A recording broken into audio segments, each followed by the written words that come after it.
கர்த்தர் நல்லவர். இளையகுமாரன் கதை அவங்க எல்லாருக்கும் தெரியும் பாருங்கள். அந்த இளையகுமாரன் தனக்கு சேர வேண்டிய எல்லா ஆஸ்தியையும் தன் தகப்பனிடத்தில் வாங்கிட்டு போய் அதை வீணாக செலவு பண்ணி கடைசியாக சாப்பாட்டுக்கே வழி இல்லாமல் பன்றி திங்கிற அந்த ஒரு தவிடு சாப்பிட்ற நிலைமை வரும்போது தான் அவன் புத்தி தெளியுது.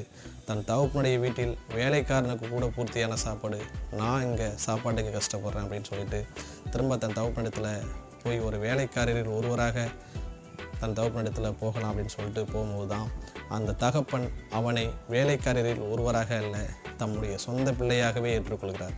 பாருங்கள், பழைய ஏற்பட்ட தேவ மனிதர்கள் ஊழியக்காரராக இருந்தார்கள். ஆனால் சிலுவைக்கு பின்பு வாழுகிற நீங்களும் நானும் அவருடைய பிள்ளையாக இருக்கிறோம். அவருடைய பிள்ளை என்கிற ஸ்தானம் நமக்கு அவர் கொடுத்திருக்கிறார். பாருங்கள், நீங்களும் நானும் தேவனுடைய குடும்பத்தில் நாம் பிள்ளை என்கிற ஸ்தானத்தோடு நாம் இணைக்கப்பட்டிருக்கிறோம்.